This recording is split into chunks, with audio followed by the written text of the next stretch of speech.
주에 표를 가지고 말씀을 드렸습니다. 일어나 그 땅으로 가라 하는 이 말씀 속에 두 가지 중요한 영적 원리가 있다고 말씀을 드렸죠. 그 하나는 하나님께서 언약하신 것은 반드시 성취된다 하는 것입니다. 그것을 지난주에 우리가 함께 생각을 해 보았습니다.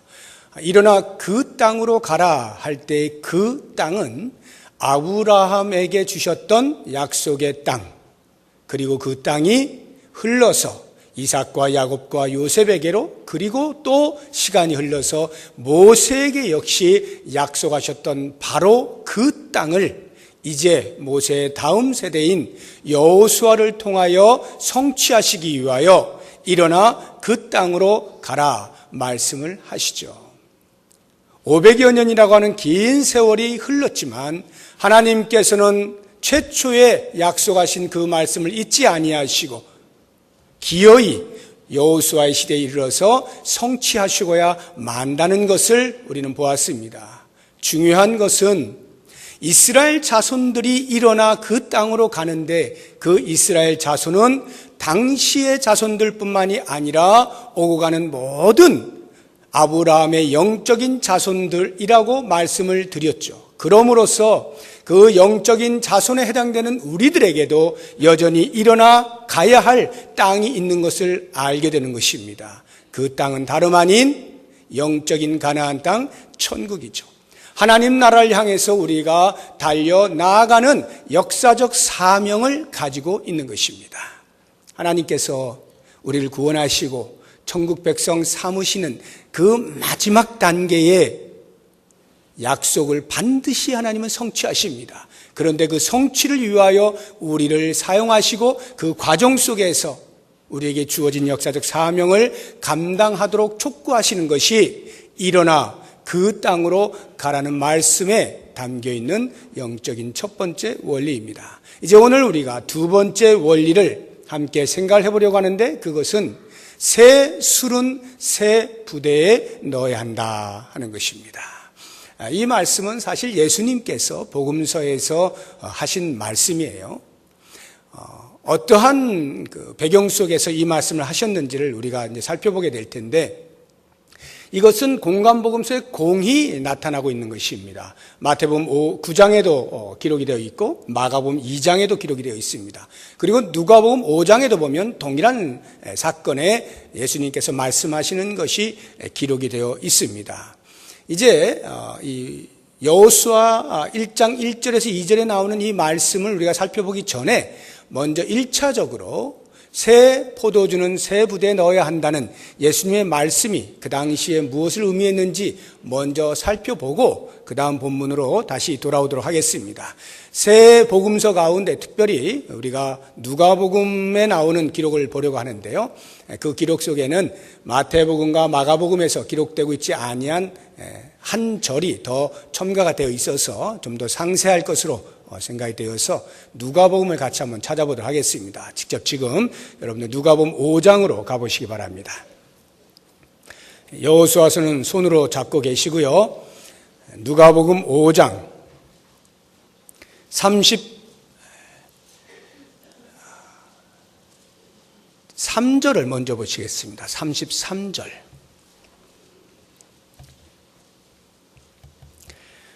우리가 그 배경을 이해하려면 이제 27절부터 보셔야 되는데, 제가 간단히 설명을 드리면 예수님께서 레위라고 하는 세리를 제자를 삼으십니다. 그리고는 그 레위가 너무도 기뻐서 자기 집에 손님들을 초대하고 잔치를 벌입니다. 거기에 예수님과 제자들이 오고요. 그리고 세리니까 당연히 친구들이 그 당시에 세리들 또는 죄인들을 부르게 되었습니다.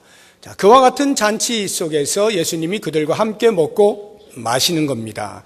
그것을 본 바리새인들이 예수님께 대하여 이렇게 힐난을 하는 거죠. 30절을 보십시오.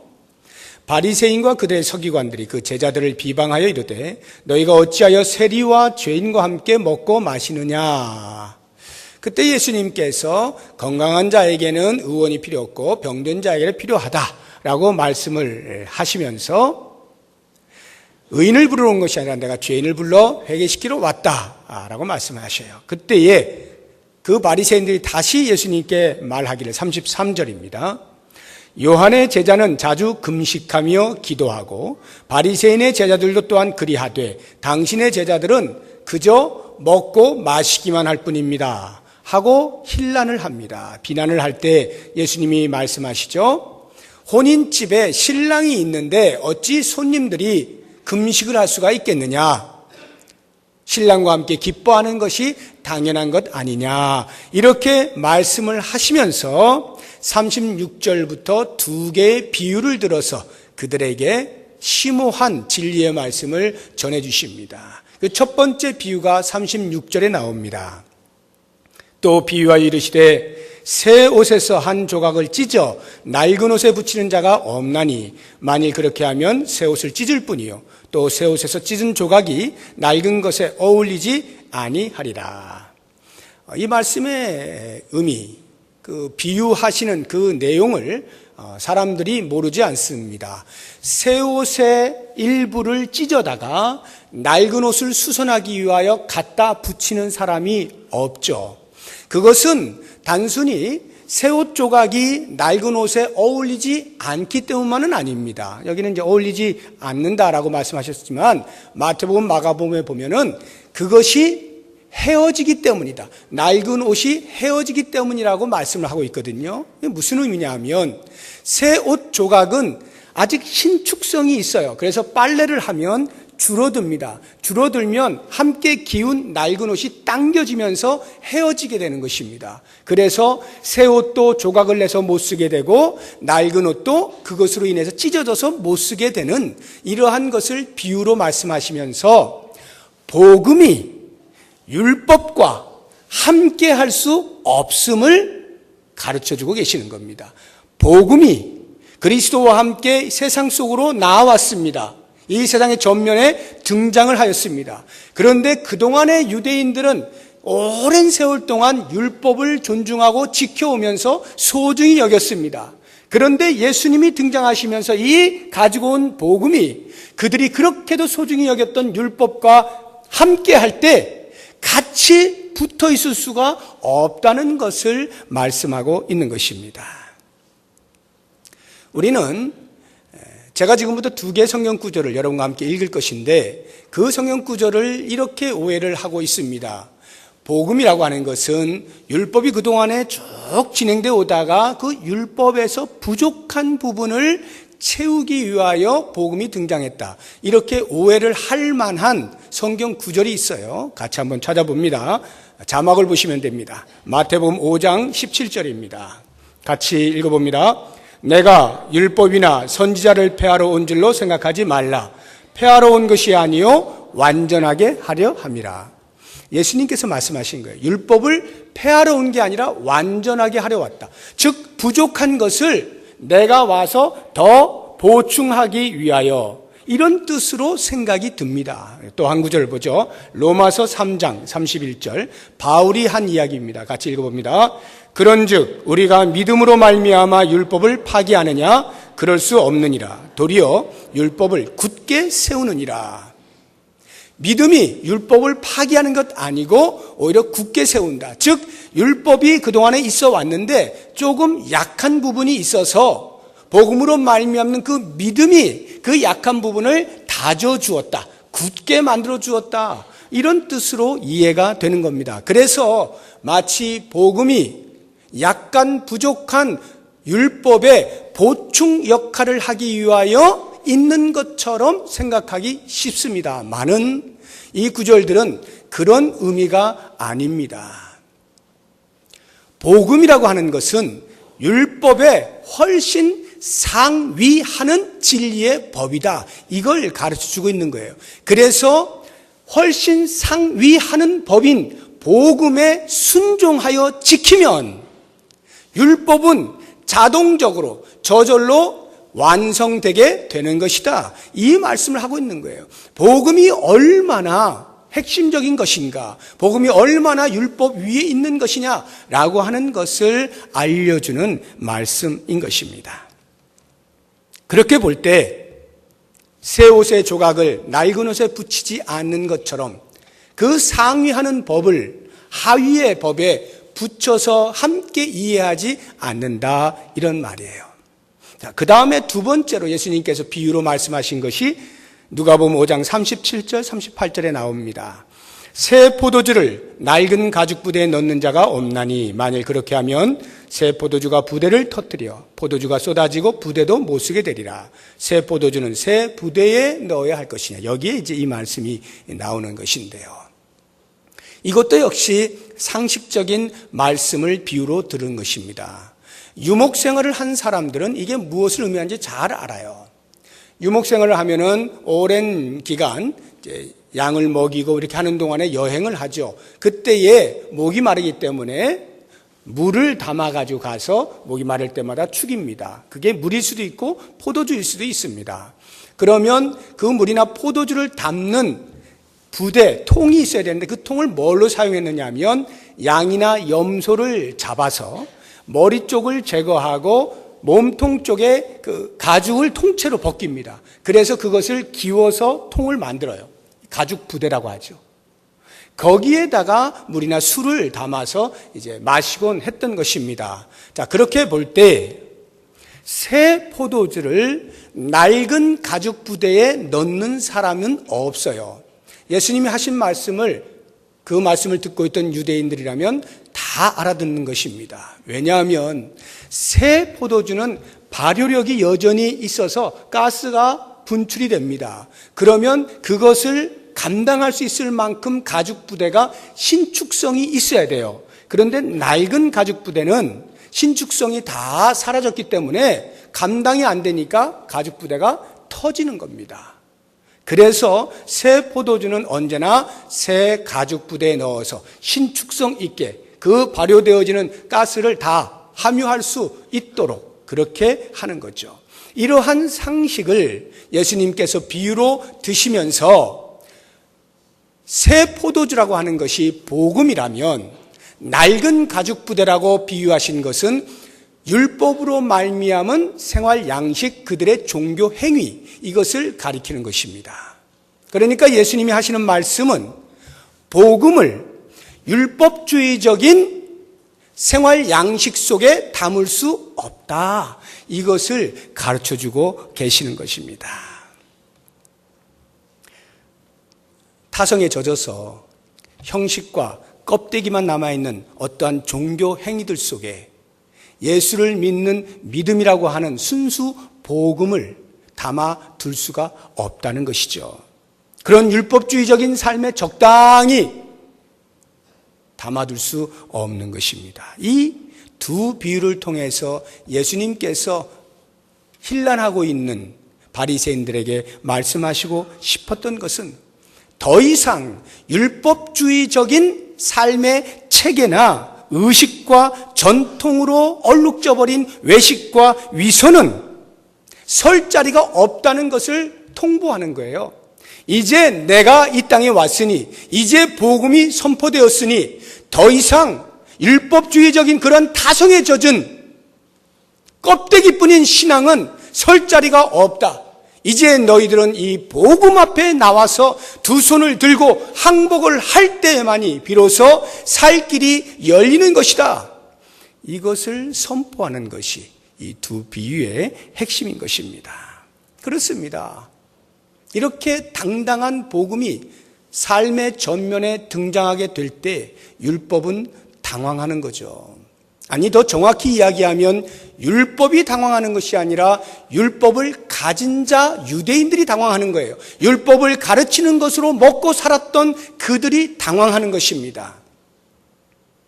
복음이 생명이라는 것을 알면서도, 율법이 형식과 타성에 젖어 있는 것임을 알면서도 그것을 내려놓을 수 없는 것은 그 율법을 통하여 그들이 먹고 살아왔기 때문이며 그것으로 자신의 지위와 자리를 지켜왔기 때문인데, 이제 그것을 한순간에 버리고 복음을 받아들이게 되면 지금까지의 자기의 쌓아왔던 모든 것이 하루아침에 무너지는 그 상실감이 두려워서 감히 내려놓질 못하는 거예요. 마치 진화론자들이 이미 오래전에 창조론의 과학자들과 같이 대담을 통해서 진화론의 허구를 발견했음에도 불구하고 그것으로 지금까지 자기들이 먹고 살아왔던 그것을 내려놓을 수가 없어서 억지를 부리면서 여전히 유지하고 있는 그러한 모습과 별반 다르지 않는 모습인 것입니다.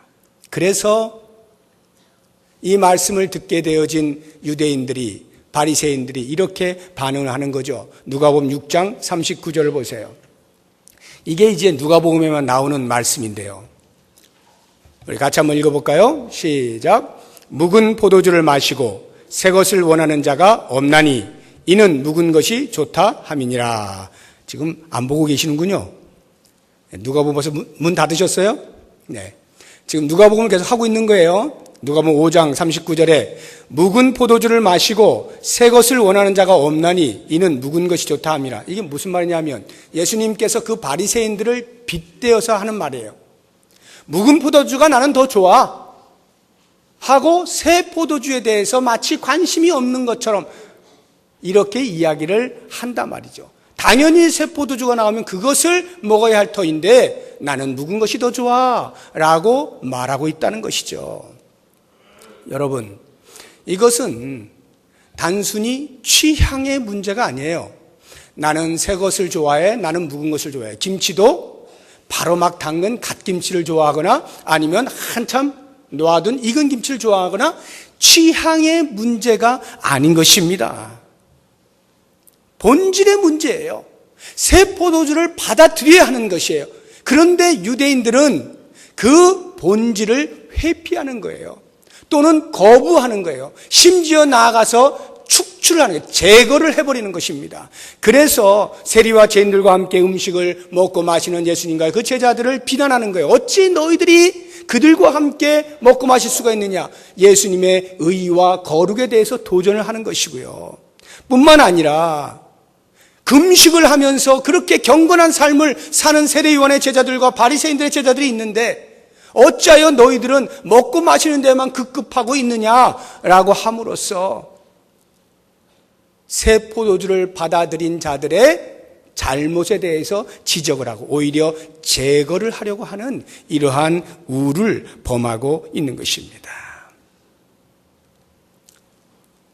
예수님께서 이 두 비유를 통해서 말씀하시려고 하는 핵심은 생명력이 있는 복음은 절대로 껍데기뿐인 율법주의적인 생활 양식 안으로 담아낼 수 없다 하는 것입니다. 자, 그렇다고 하면 이와 같은 복음서에 새 포도주는 새 부대에라고 하는 말씀의 의미를 담고 이제 다시 여호수아를 보시기 바랍니다. 여호수아서 1장 1절에서 2절의 말씀이 과연 그것을 의미하고 있는가 하는 것을 보기 위해서 여호수아서 1장 1절을 보세요.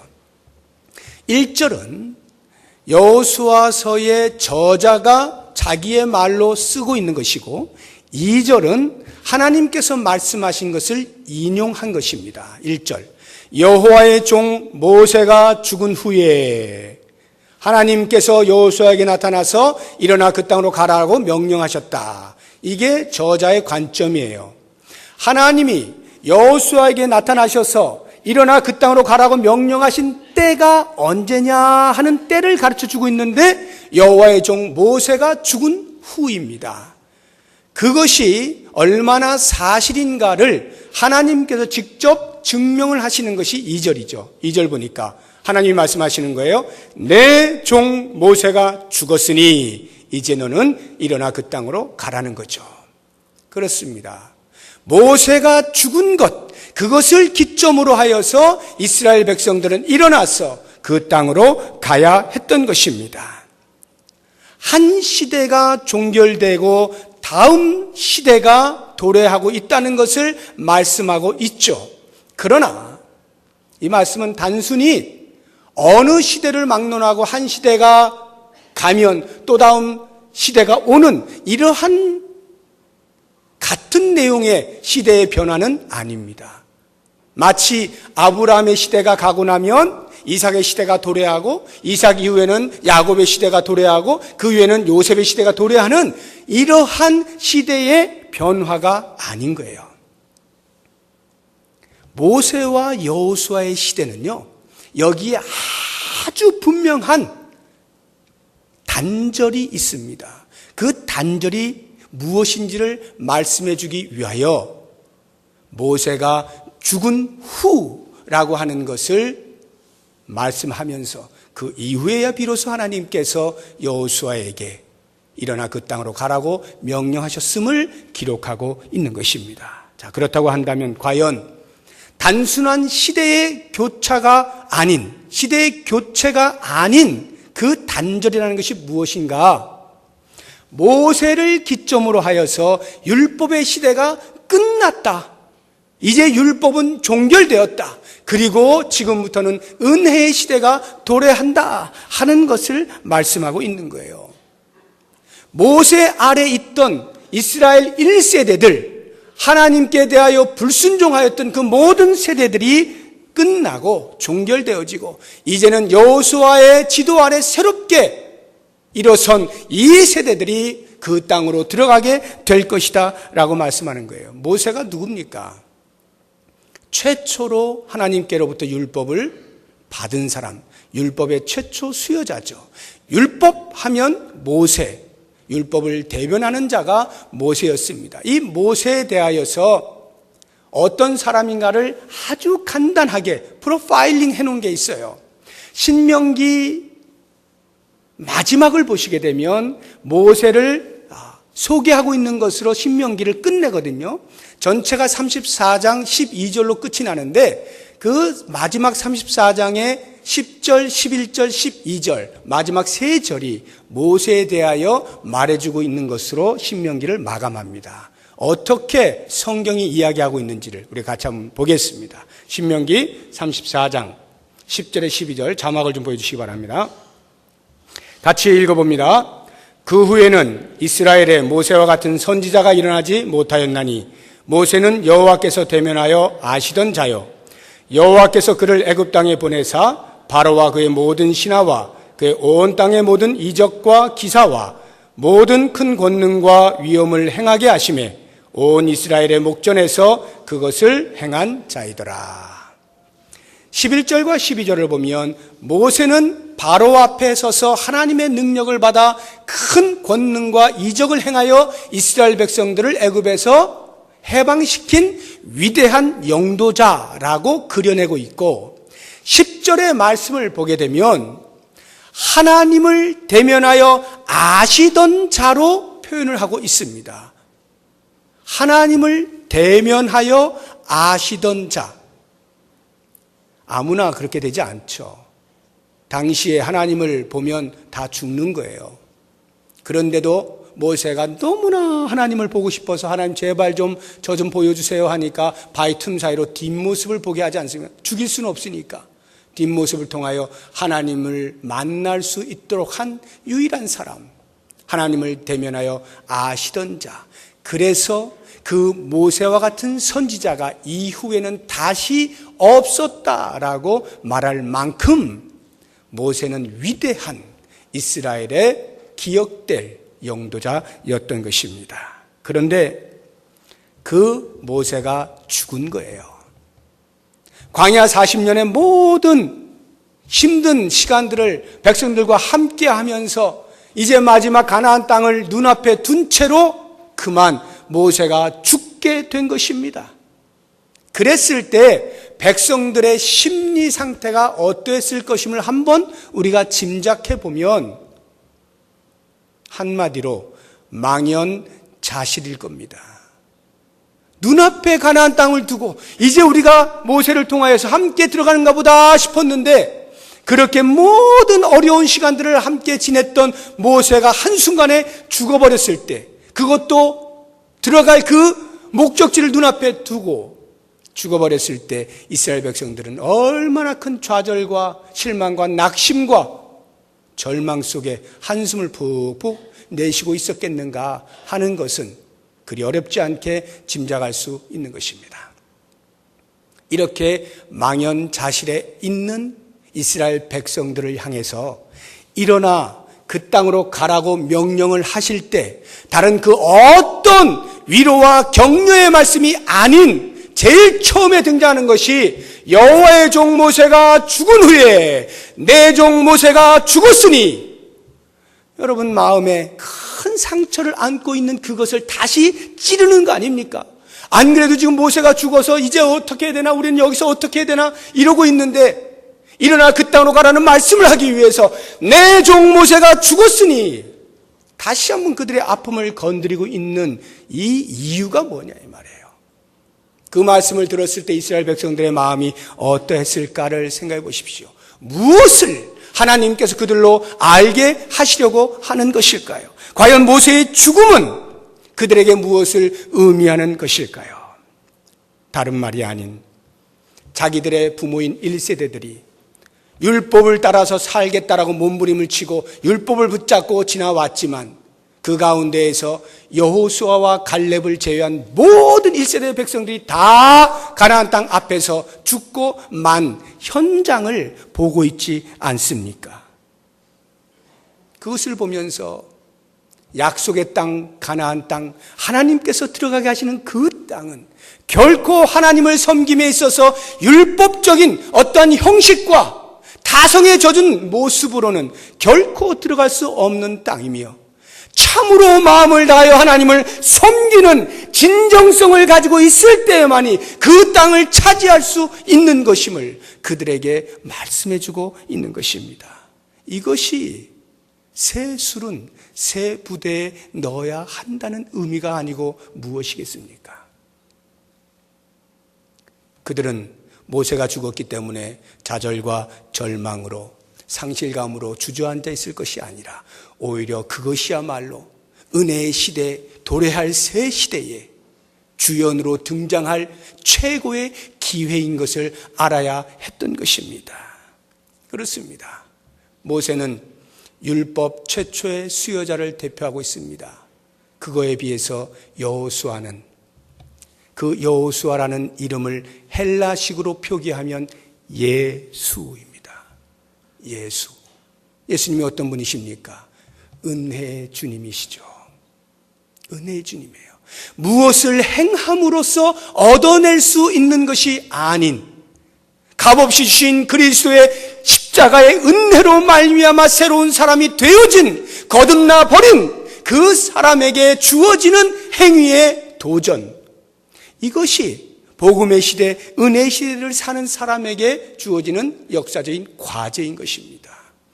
율법을 붙잡고 그것을 행함으로써 천국에 들어갈 수 있을 것이라고 하는 아둥바둥하는 삶이 아니라 이미 그리스도의 십자가의 은혜를 통하여 천국 시민권을 얻은 자로서 그 하나님 나라를 이루어가는 신실한 종들이 되도록 우리에게 일어나 그 땅으로 가라고 말씀을 하고 있는 것입니다. 이제 제가 복음과 율법을 계속 비교하면서 말씀을 드렸는데, 우리가 일반적으로 구약의 성경을 율법, 정확히는 모세 오경을 율법이라고 하죠. 율법이라고 할 때에 그러면 모세 오경에 있는 것을 무시하고 복음이라고 하면 복음서에 있는 것만을 말씀하는 것인가? 이런 것이 아닙니다. 지금 여호수아를 통하여서 이스라엘 백성들이 알려주려고 하는 것은 그 복음과 율법의 새술과 낡은 가죽 부대, 이것을 알려주는 것은 이런 거예요. 오늘날로 하게 되면 우리가 이미 하나님의 말씀을 통하여 복음의 핵심을 듣고 있지 않습니까? 은혜의 시대를 살면서, 복음의 시대를 살면서 그 은혜로 말미암아 사는 삶이 무엇인지를 알고 있지 않습니까? 그런데 우리가 오랜 시간 교회 생활을 하다 보면, 우리 교회가 50년이라고 하는 이미 역사를 지내왔습니다. 오랜 신앙생활을 하다 보면 거기에서 생겨나는 전통들이 있게 마련이에요. 그 전통들이라고 하는 것은 신앙생활 하는 데 있어서 자연스럽게 형성되어지는 그 무엇들입니다. 그런데 이 전통들이 한결같이 하나님의 말씀에 근거하여서 성실하고 깨끗하고 흠 없는 모습으로서만 전통들이 서는 것이 아니고, 그 가운데에는 사람의 생각이 들어간 전통들이 적지 않은 것입니다. 그래서 그 전통이 깊으면 깊을수록 그것으로 인하여 오히려 복음이 말하고자 할 때 그 복음을 가로막는 경우가 있을 수가 있다는 것입니다. 제가 지금 말씀드리려고 하는 율법이라고 하는 성격은 바로 이와 같은 것을 말하는 거예요. 복음을 복음되게 하지 못하고 하나님의 말씀이 우리 가운데 역사하셔서 우리를 변화시키려고 할 때 우리에게 익숙해 있는 교회 생활, 우리에게 익숙해 있는 그 전통이 내게 다가와 도전하시는 하나님의 말씀, 복음을 제거할 수가 있다 이 말이에요. 회피하거나 거부하거나 제거해버리려고 하는 이런 경우가 있을 수 있다는 거예요. 우리 교회가 새로운 50년을 향하여 나아간다라고 하는 것은 지금까지 50년을 지내오면서 세워놓은 전통 위에 또 다른 50년이라고 하는 전통을 올려놓기 위하여 출발하고 있는 것이 아닙니다. 새 술은 새 부대에 넣는 것입니다. 지금까지의 우리가 지내온 50년의 전통을 잘 살펴야 돼요. 그래서 참으로 복음이 복음되게 하는 일에 쓰임받는 전통들은 계속해서 살려나가야 합니다. 그러나 만약 그 복음을 퇴색시키거나 아니면 복음과 무관한 종교 행위로서의 어떠한 전통들이 있다면 과감하게 철퇴를 내려서 청산을 해버려야 돼요. 없애버려야 돼요. 그래야 복음을 담을 그릇이 준비가 되기 시작하는 겁니다. 옛 것을 계속 안고 있으면서 새로운 것을 받아들일 수가 없는 거예요. 우리가 향후 50년을 향하여 달려나가는 이 첫걸음에 있어서 묵상해야 되는 것이 바로 그 부분입니다. 50년 후에 우리의 후손들이 선조들이 무엇을 했나 살펴볼 때 저들은 오직 복음으로 말미암아 변화된 삶을 살았고 복음의 지배를 받아서 복음이라고 하면 거기에 목숨을 걸고 신앙생활을 해왔던 사람들이다 라고 하는 평가를 받을 수 있어야 합니다. 만약 그것이 아니고 100년이라고 하는 유구한 전통을 세운 사람들이다 라고 하는 것으로는 결코 만족될 수 없는 답인 겁니다. 사랑하는 성도 여러분, 모쪼록 원합니다. 이제 2015년은 새로운 희년을 향한 그 첫 해입니다. 그 첫 해에 과연 우리가 어떠한 생각으로 출발을 할 것인가? 또 다른 전통의 연속이냐? 아니면 복음을 복음되게 하기 위하여 기꺼이 우리 자신을 복음 앞에 내어드리고 우리를 변화하는 그 모든 행위에 두려움을 갖지 아니하고 담대하게 맞서서 복음이 나를 바꾸어내기를, 복음이 우리 교회를 바꾸어내기를 간절히 소망하고 기대하고 그렇게 해서 체질이 개선되어지면서 우리 안에서 생명력이 살아나는 그런 생생한 교회로 바꾸어내는 소망을 가지고 나아갈 것인가 라고 하는 부분에 대해서 오늘 말씀을 붙잡고 다짐하셔서 모쪼록 원하기는 50년 후에 우리가 있을지 없을지는 알지 못하지만 적어도 역사의 발자취를 그들이 더듬을 때 복음으로 승화되어졌던 복음의 지배를 받고 복음에 순종하며 살았던 우리의 선조들, 그래서 남겨진 신앙의 유산과 열매들로 자랑하며 그들도 다음 세대를 위해서 그렇게 살기로 다짐하게 되는 놀라운 역사가 오늘 우리의 첫걸음에서 있어지기를 주의 이름으로 축복합니다. 기도하겠습니다. 하나님 아버지,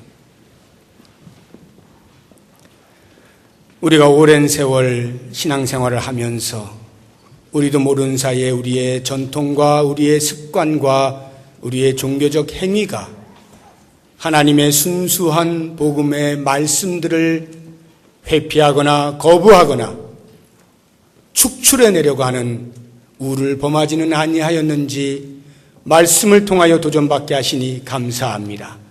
원하옵고 원하옵나니 앞으로의 향후 50년이 복음에 지배되어서 복음으로 말미암아 새로운 변화를 일으키며 복음이 생명력 있게 되어지는 일에 쓰임받는 우리의 삶이 될 것을 소망하면서 우리의 후손들에게 그 믿음의 유산을 아름답게 남길 수 있는 우리 모두가 되게 하여 주옵소서.